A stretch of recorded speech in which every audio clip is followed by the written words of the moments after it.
Welcome to episode 19 of the Fire Sale franchise. We are halfway through our second season. We have played 8 games, we are 6-2, and obviously are right now in the bye week. And it's a great time to have a bye week in week 9 because it means we play 8 weeks, have the break, play another 8 weeks, but also it just means that it's nice to now go check the stats and see what our players are looking like, what their projections are for the rest of the season. So funnily enough, I didn't expect this actually. DJ Foster still leads the team in receptions. Then we take a look at the defense, and rookie free safety Darren Stanley is on pace for over 120 tackles. Kyler Fackrell this year has been ridiculous with the tackles for loss, 13 on the season. And this time we do have someone projected to break 10 sacks on the season. That was a bit of a disappointment last year that we didn't have a single player with more than 10 sacks. Dion Jordan this year at the halfway point already has 7. Kevin Pierre-Louis has 4. Trey Flowers 3.5, so he'd finish with 7 at this point. And D. Milner as well there with 2.5. Interceptions, we've got a decent number here, but nobody's got more than one. So Jameson Nixon got one early on in the season, Darren Stanley got one early on in the season, but nothing from them since. It'd be nice to get some more. So that does it for looking at the stats at the halfway point. Now time to scout players. Also returning from injury first is Tajay Sharp. So he takes back that number 3 spot. It does push Malcolm Mitchell down 1. We may have to change that because Malcolm Mitchell has been so good, but so has everybody else. As a matter of fact, I'm changing it right now. That's nothing against Michael Thomas. I was thinking, 1, Malcolm Mitchell has been so good this season, and even though he got dropped to the number 3 spot for most of the season and started at the number 4, he's still second in the team in yards, and I need someone with more speed across from Brandon Coleman. So Michael Thomas has 88, Coleman already has 87, so having Mitchell there with 90-91 just makes a little bit of a better difference across from Coleman. And the final thing to do this week in the bye week is scout players, and now we actually get to fully scout players rather than just, checking the first of all of them, and we got all the way down to I think like the 6th quarterback out of all of these guys, and we're still looking for A's. This is just the way I'm doing it because I think it makes it slightly more maybe interesting, I don't know. Started with A- tackle, had B+ hit power, still B- block shedding, but is a 3rd round projection. This wide receiver, who I know we don't need a wide receiver, but he has A- spectacular catch. Now his catch in traffic drops to a B, which isn't great, but he is a 2nd rounder anyway, so we'll go with the next one. And he's a 3rd rounder as well. So let's take a look if his net stats any good. B+ ball carrier vision. This looks like this could be a pretty good player. B+ carrying. That's not bad at all there. Another quarterback. Is this going to be a 7th quarterback? He's going to be a 2nd rounder. He's already 31. Throw power's B+. Throw accuracy short's B+, which isn't that great compared to the rest of them. He's still a 1st round projection, which makes it 1, 2, 3, 4, 5, 6, 7. I don't need to count, it says the numbers at the side. 7 1st round projected quarterbacks in this draft. That is insane. Whilst we're here, we might as well do this guy who's B+ anyway.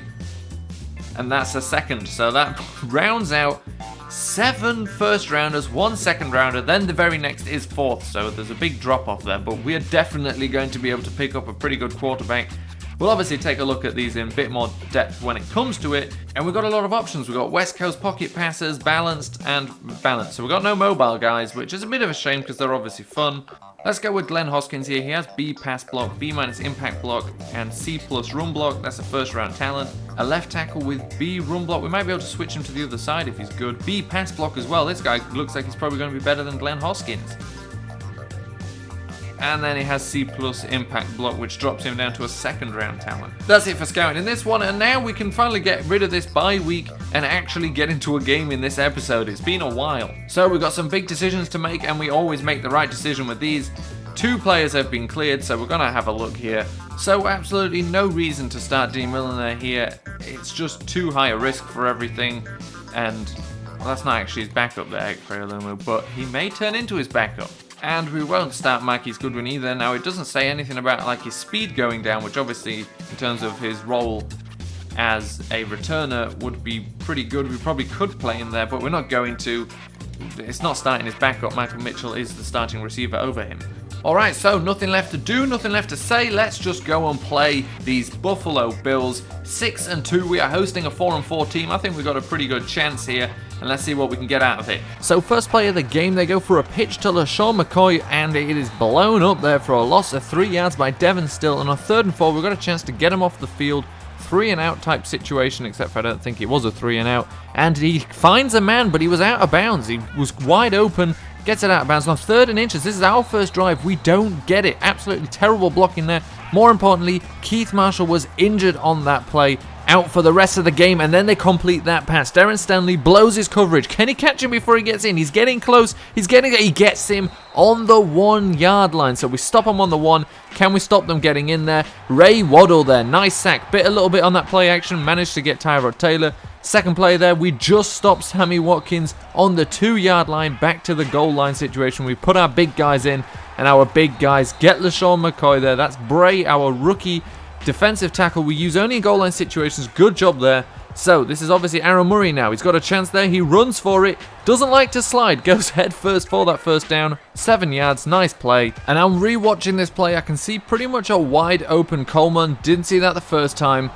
It was what it looked like was a busted play, made a bad play even worse there by floating it up. There was no reason to float that up there. That's just a stupid decision. And then obviously we give him the ball back there from the Gilmore interception. They throw it up, and then Ekpre Olumu, what a brilliant play there on the ball against Sammy Watkins. Breaks that up, could have been a touchdown or very close to one. And then here on this screen, almost the safety. DJ Foster gets out there, manages to avoid that tackle. Now there's nobody left. It's all green in front of him. He's going to take it in for the touchdown.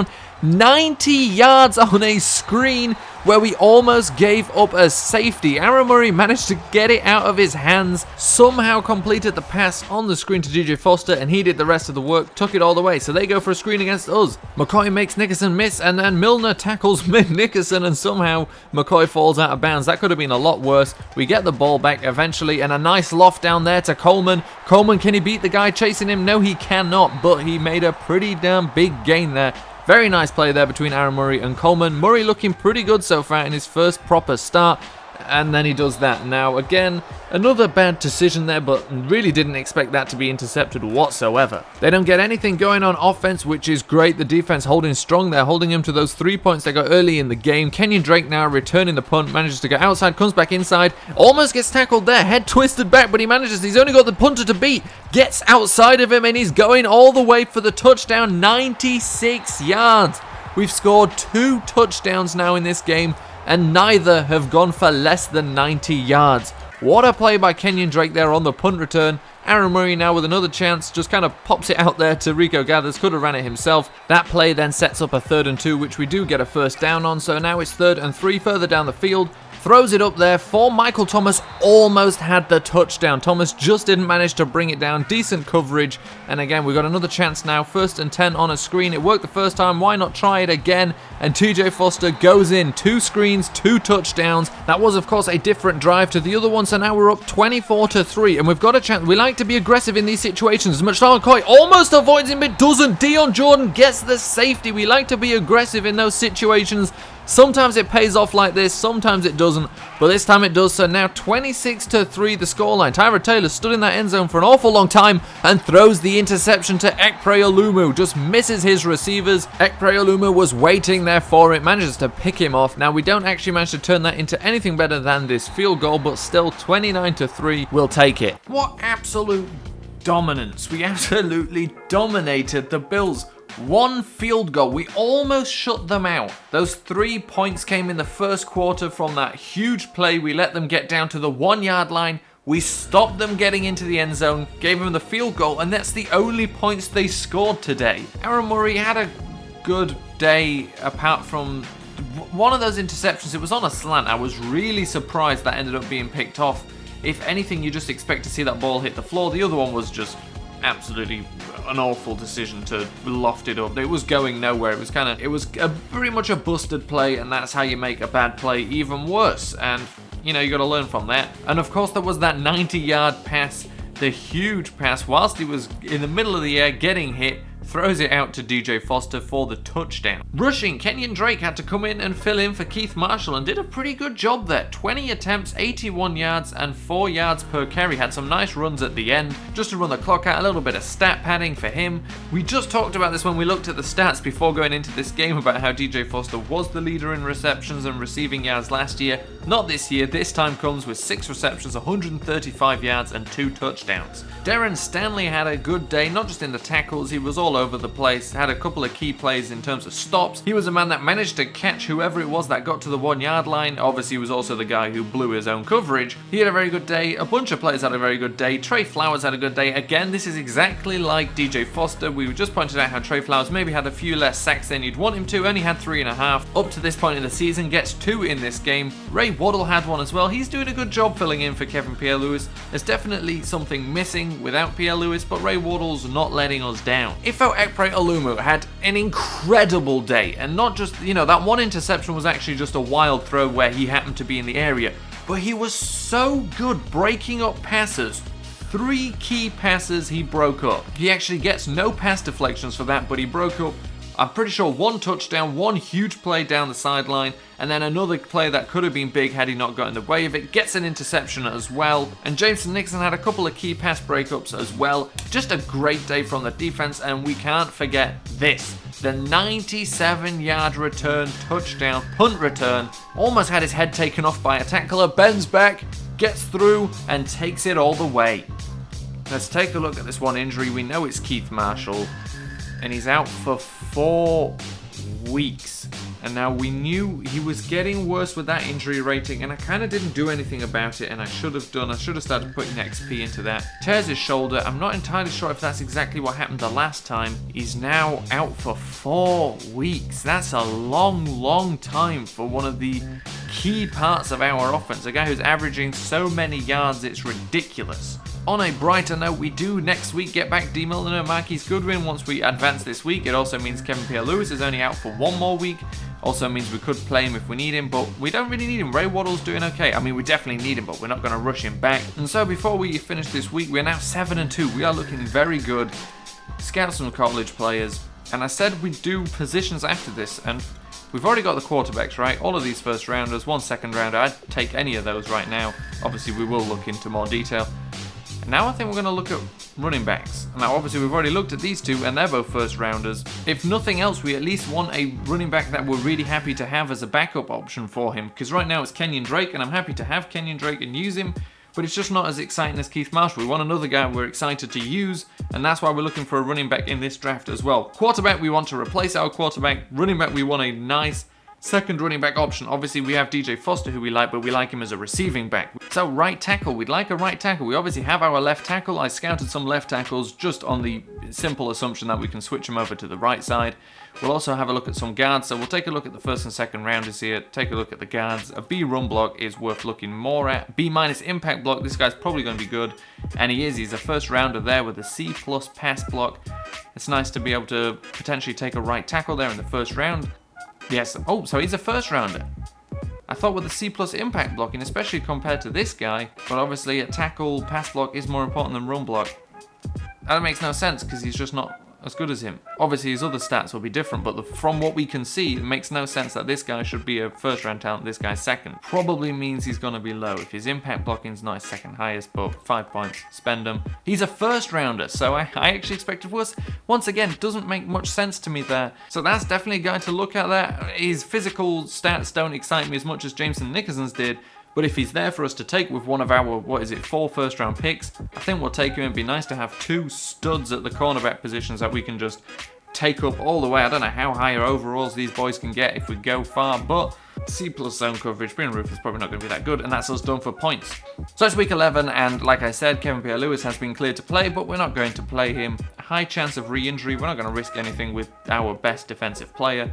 And I've also had a change of heart here on the defense. With D. Milner coming back, I wanted to see how Ekpre-Olumu does in the slot. Now, he's a smaller guy. That's one of the things that's been worrying me, and I think that's why on the outside he's missed a couple of interception chances and stuff, although those ones he's actually just let drop to the floor. But he's not that big. However, Jameson Nickerson and D. Milner are both quite big. They can take those outside receivers. I think Ekpre-Olumu will do well in the slot. We'll have to have a look. If we kind of lose how good D. Milner was in the slot there, we'll have to swap him around again. But for now, we're going to go like this. D. Milner's got himself into the number 2 spot. We've also got some contracts to negotiate. With that not being a picture, I'm going to assume it's Rico Gathers. We'll actually do that after the game though, just to, get another look at him here in this game. We are playing the Tampa Bay Buccaneers. Very early in the game, we got a chance to get the Buccaneers off the field here. There's a wide open Evans, but he steps out of bounds as he catches the ball. And now we get the ball back. Aaron Murray, who played well last week, gets a chance here, tucks it again, doesn't like to slide, goes head first for that 9-yard gain, but we ended up giving the ball back. 2nd and 12 here on a screen.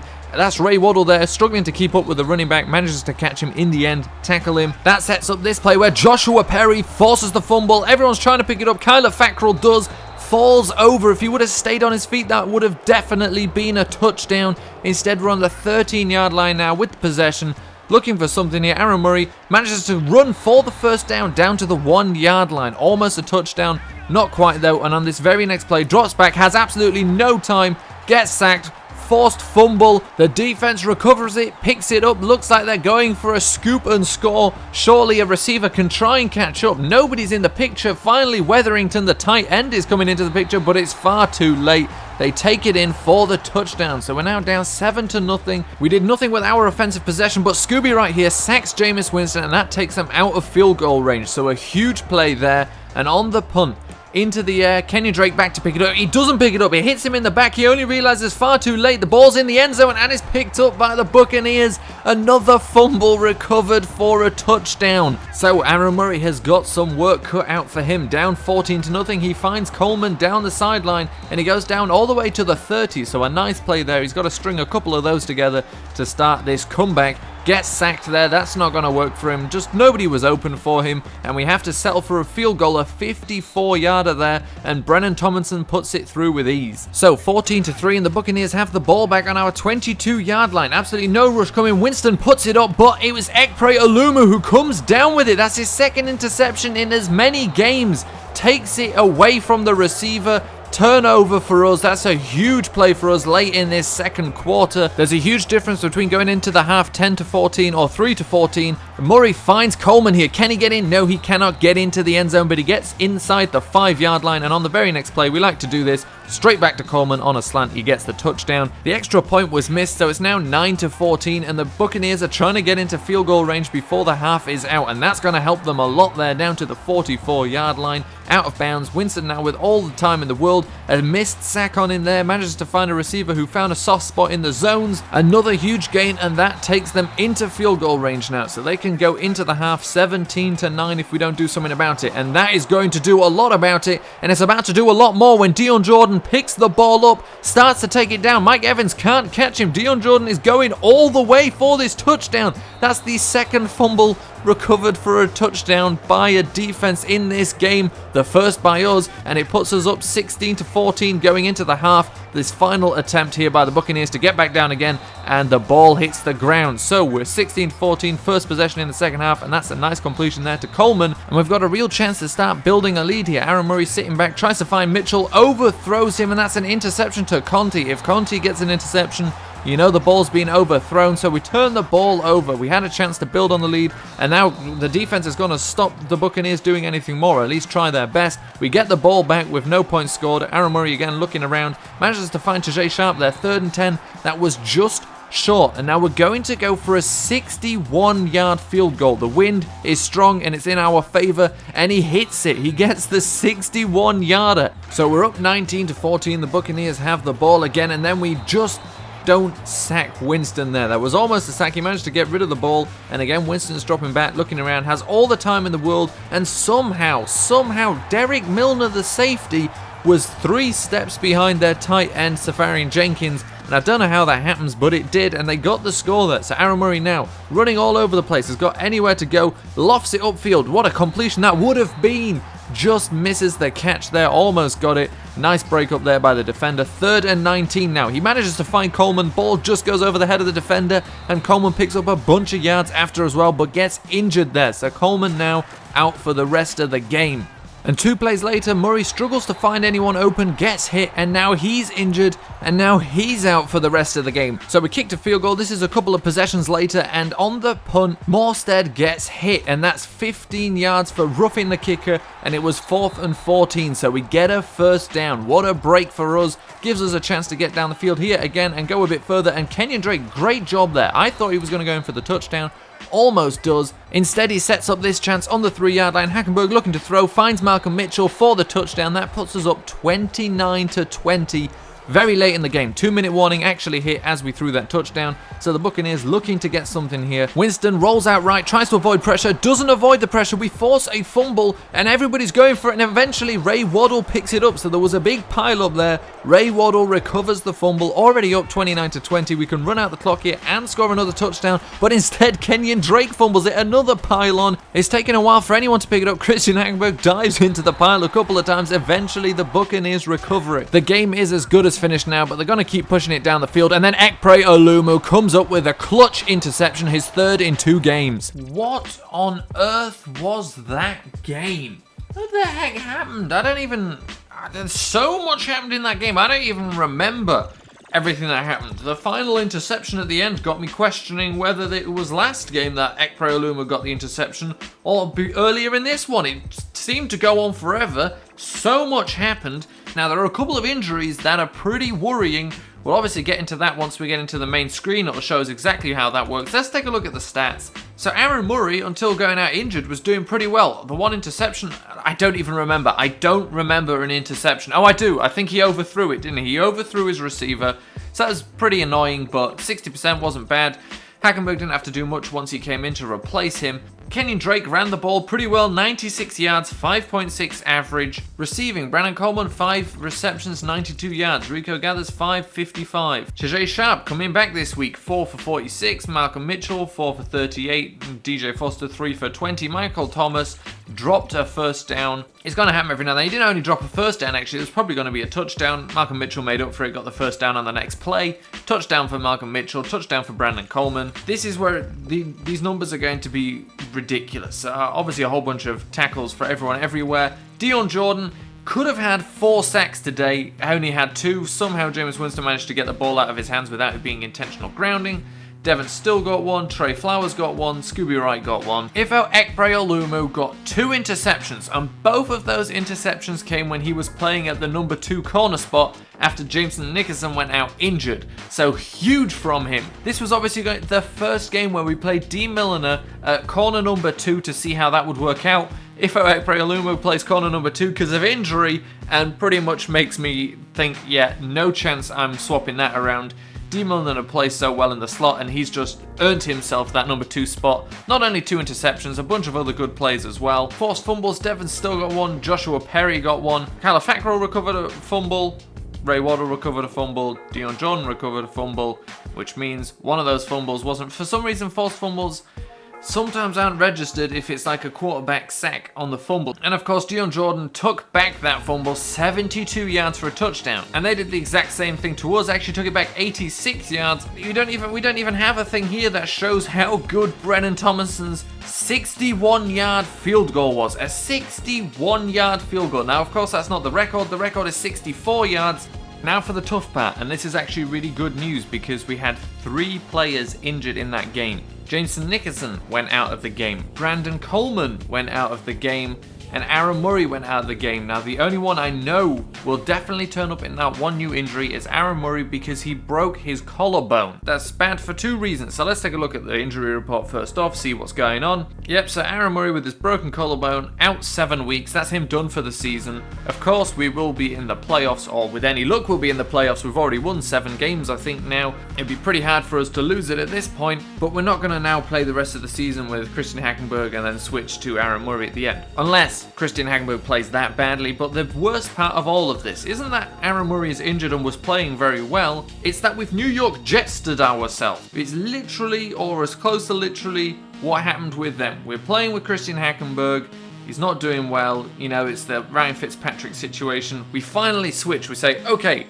go Aaron Murray, you know, Geno Smith plays a game, gets injured, and we have to play Christian Hackenberg again. We have no choice, despite us having dropped him a week or 2 ago. Kevin Pierre-Louis comes back after this week, which will be nice. Probably would have made that whole game a little bit less crazy if he'd been there, and Keith Marshall will have another 2 weeks left until he can come back. Luckily, a relatively short-term injury though, especially when you consider Aaron Murray is now out for basically the rest of the season. We've got this contract to negotiate with Rico Gathers, who played well. I just kind of wanted to leave it until after this game. You see here, week 13, Ifo Ekpre Olumu is going to be up for renewal, and he's earned himself a renewal in that game. The offer is perfect, great. And that's everything done, apart from that returning injuries, just D. Milliner, apart from scouting college players, which now I'm kind of at a loss with, because it's back to deciding what positions I want to scout, and I don't know, I don't feel any specific positions. I guess strong safety, right? We look at what our needs are. Cornerbacks, B-, which is pretty impressive. Everything else is C. Remember, most of last year, all of these were D, so it's nice to see most of these C's around nowadays. Left outside linebacker, B, block shedding, that's pretty interesting. B- finesse moves, so this guy's just gonna roll off blockers. C+ hit power, yeah, that's the first round talent right there. That's all of our points used up. That's this episode done. At the end of a crazy, crazy game against the Tampa Bay Buccaneers, we can advance to the next week, where Kevin Pierre-Louis will return from injury, where we play, I believe, the Panthers. Yes, it's the Panthers. Keith Marshall has been cleared to play, but we're not going to play him. He's already got enough injury problems as it is. Things are looking up though. 8-2, coming up against the 6-4 Panthers. We've got a healthier looking team. Look at this. People have got confidence. People are getting better. Our defense is looking good. Deion Jordan's got confidence. Jameson Nickens got confidence. Trey Flowers has been picking up sacks since the halfway point of the season. Our safeties are playing good. Our linebackers finally have their leader back. Everything is looking up to play these Panthers next week or next episode.